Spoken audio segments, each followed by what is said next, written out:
Hello, I am back with another video in the series called Telling My Truth. I actually did wait a minute to film this. I've been keeping my mouth closed and dealing with my health and my personal issues. But at this point, it's time for an update. It's not funny, but it's funny. Okay, so I have a little note here to keep me on track of what I'm saying. If you're new to this video, or is this your first video watching, this is going to be my fourth video in the same playlist called Telling My Truth, or titled Telling My Truth.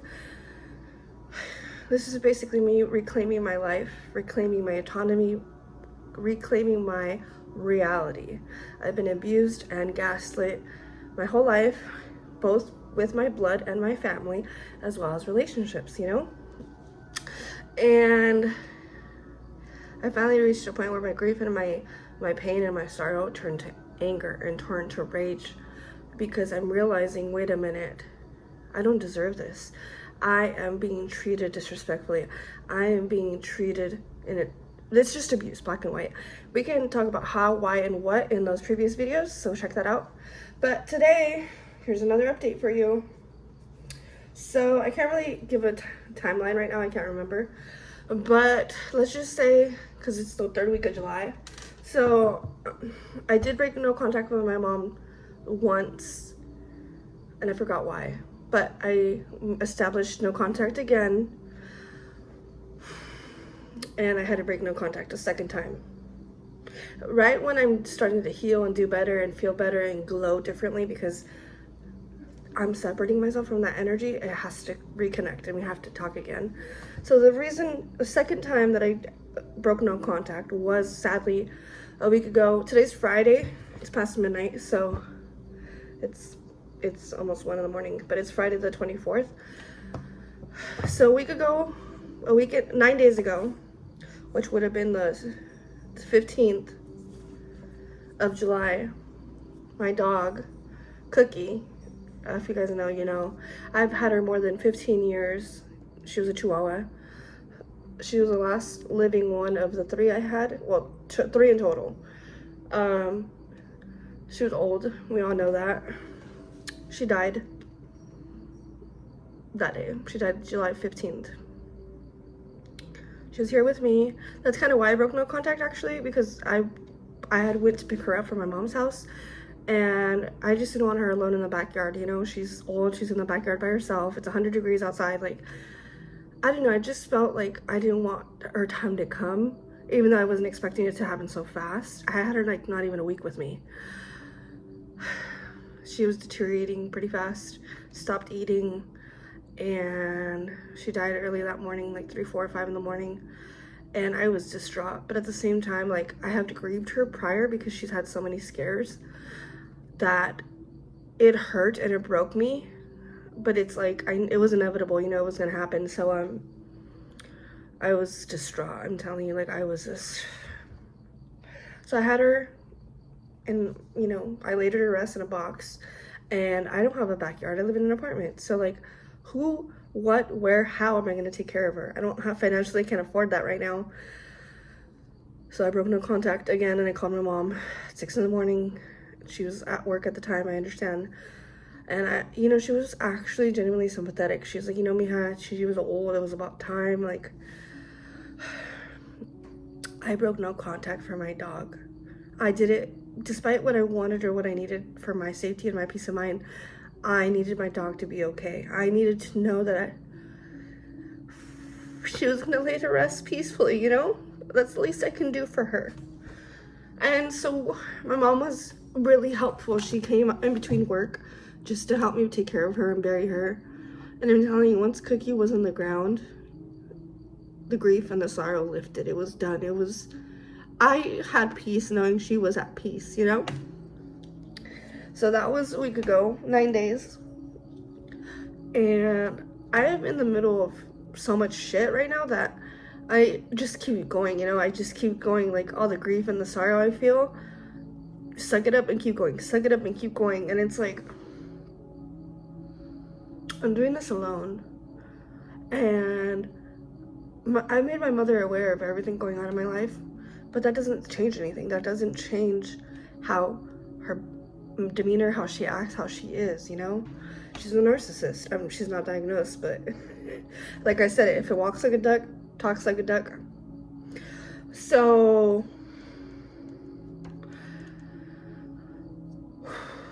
I asked her for a favor the day after we buried the dog, and I left it up in there. If she wants to help me, she can help me. If not, not. She confirmed she was gonna help me, and then it didn't really work out with the latte. She's climbing the chair, but that was another reason. Like, my mom knows I have no working vehicle. You know, I try to buy her old car because she has a brand new car and she refused to sell it to me. And on top of that, this happened this past weekend, after the burial of the dog, after all that, because I don't have a working vehicle, I don't have a form of transportation, I don't have a way to get to a working job, A to B to C to whatever. I used to do Instacart when my car was working. I'm not doing that right now because my car is not working. I am a content creator, so that is how I'm making ends meet. So I've always felt this resentment from my mom towards me, and I mean, I can't really go into detail about that because I don't know her reasons or why, but I've talked to my therapist time and time again, and even she kind of sees the possibility of resentment, and it's out of my control. I'm your child. I wasn't planning to be here. I wasn't, you know, it wasn't my intention to be here, and now that I'm here, it is what it is, right? Okay. So, I wasn't aware of this because I was no contact with my mom until I was made aware. We have a phone. We were with AT&T. My mom just, I don't know, she went from Xfinity to AT&T, and we're back at Xfinity. Basically, we were paying $117 at AT&T, excuse me. It wasn't we, it was her. She was paying $117 for 2 lines with AT&T. And she was stressed out, you know, money's tight, you know. This was before she got the new car, by the way. To each their own. You know, if you want a new car, go ahead and get a new car. I understand you want a new car, go ahead and get it. My point is, she was stressed about the $117 phone bill.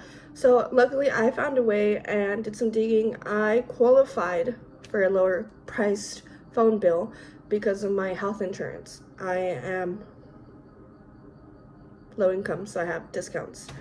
So I managed to get 2 Xfinity lines for $60. Unlimited everything on both lines. That's literally almost half of what she was paying at AT&T. So I'm, you know, technically, yes, she's still paying the phone bill. Oh, well, why don't you just pay the $35? I'm like, you know, those $35 could actually be for groceries, you know? Yeah. So anyway, whatever my reasons are, I was financially dependent of my mom paying the phone, okay? So it was on auto pay, and it was paid for all the way up until May. We got to know, that's when I started no contact in June. Auto pay was taken off in June. So our phone bill accumulated from June and July. So that's 64 times 2, whatever that is. So I don't have $120 lying around. That is, you know, all the money I'm earning right now is for groceries and for my rent and X, Y, and Z. So I just don't have it right now. So I made a plan with my mom. I tried to negotiate with my mom, given the circumstances that I'm in. I said, Mom, you know, the phone bill is past due. Can you please pay the past due balance, and I will take care of August. I will pay it in full because I know I will have enough money by then. Because this is just an unexpected bill, you know. I didn't think it was you know, we're not talking, so somehow it's my fault the bill wasn't paid because she couldn't tell me it wasn't being paid. So I told her, can you pay, you know, June and July, and I'll pay August.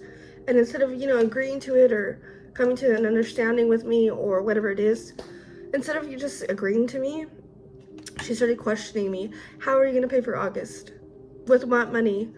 Well, excuse me, the bill for August is due the 28th of August, which is like 30 days away. I think I can afford $35, $60 in that time frame, you know? So I was just frustrated, and I told her, I'm like, you're being unresponsible and unreasonable because, you know, the miscommunication, you chose to take away auto pay. You knew what was going to happen. You know I barely have enough money for myself. I'm not on food stamps. I'm not mobile. I'm doing the best I can with what I have. And you refuse to pay the bill because you just don't want to? Call me petty, but I did what I had to fucking do. I told her, like, if you don't pay the bill, you know, the phone's gonna get canceled and you're gonna lose your number. She's had this number for years. She said, I don't care, go ahead. So when I got her permission, I suspended her phone line. The bill's gonna be generated, it's still gonna get paid. But on Sunday, I suspended her phone line. You're not paying for it. You know, I'm gonna pay for it regardless, so I might as well do what I want with it. So that was Sunday. Today's Friday morning because it's past midnight. I have already talked about surveillance and how family members will watch me and watch me and watch me, including the family members like my brother who could not who could not bother calling me back or answer my phone calls. And that's fine. So, and then, you know, it is what it is. I'm speaking facts. So don't fucking come at me when I say this. So, you know, I called my brother in mid-June, like early June, before I went no contact with my mom. He did not answer. He always calls back, whether it's the same day or the next day, he calls back. He did not call back the second day. So then I called his wife. They've been married since I was 8 years old. So she's been around my whole life, you know, she saw me grow up. I kid you not, when I called her last month, she's like, oh, hey, I'm sorry, I don't have your number saved. My sister-in-law, who has been married to my brother since I was 8 years old, doesn't have my number saved, doesn't want to, doesn't care, doesn't have it regardless. That's just, you know, how much effort does it take to save my contact name in your phone? I'm your husband's sister, you know what I mean? And that's what I'm getting at with the fucking hilariousness, the absurdity, absurd, I can't say that word. My sister-in-law cannot bother to have me saved in her phone number, in her phone, but yet last night, literally last night was July 23rd, she watched my Facebook story. We're not friends. We're nothing on Facebook, nothing. You went out of your way, typed in my name, and lurked on my Facebook. Why? What for? If you really wanted to fucking talk to me or say something or show concern about me, you could have called. My brother knows where I live. He helped me move my furniture into this home. You know? Why are you lurking? Why are you watching my shit? But yet you refuse to help me, or you choose to look the other way when I'm literally struggling. And you know time and time again what my mother's done has happened. And you guys refuse.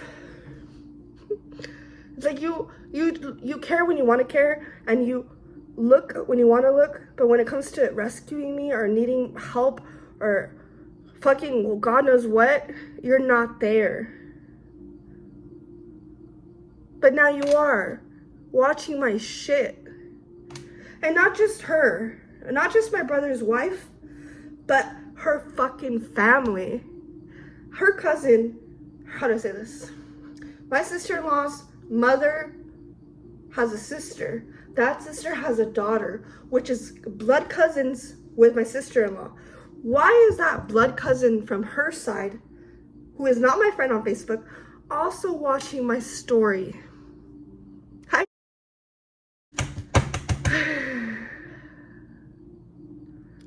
You guys are fucking weird. You guys are fucking weird. When I cry for help and when I post on Facebook how desperately I need somewhere, a place to live, a place to stay, some security, a roof over my head, food, whatever it is I need, you look the other way. But now that I'm setting boundaries, blocking my mom suspending her phone line because she refuses to pay it when I'm struggling. 4 days later, here you are watching my shit. You cannot answer the phone when I need you, but you can go lurking on my social media in the middle of the night. I am not talking shit because I am speaking facts. I'm spitting facts right now. And I understand my Facebook profile is public, so what's the problem? The problem is, it's self-explanatory. You guys live for the drama, live for the gossip, live for the fucking chisme of my life, what's happening to her, what's going on, you know? But yet you refuse to partake or assist or support me. Are you guys preying on my downfall? Are you keeping tabs to make sure I'm miserable and suffering? Because I am, you know, I'm doing the best I can with what I have, you know, but yeah.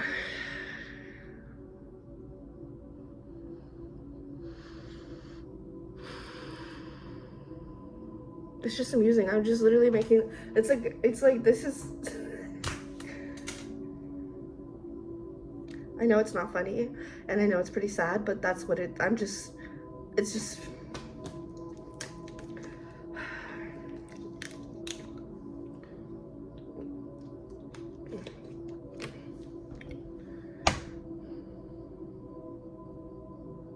I don't even know what to say anymore. Like, I'm just done. Like, I'm trying my best not to feed my energy into this because it's wasting my energy, but this is my life, and this is what's happening. I understand you refuse to be a part of it, and you refuse to help me, and you don't want anything to do with me. Okay, that makes sense. So again, why are you lurking on my social media? It's just weird and funny, because do you not have something better to do? You're a grown-ass woman. You know, you have your own life to live, to take care of your kids. Why would you go and fucking look up my name and watch my story? Because you want tea, because you want the fucking chisme to see what's going on. So this is what's going on. Yeah. So go ahead and keep watching my shit. I'll just make more content out of it. I'm not a mean person. I am not an evil person, but I will seek justice, and when something is not right, I am going to address it. I'm not going to be a pushover anymore. So if you want to play that card where, oh, we did everything we could for her, we tried to help her, that's a lie. And now you are keeping tabs on me, like security, or surveilling me. Like, it's just weird, dude. It's just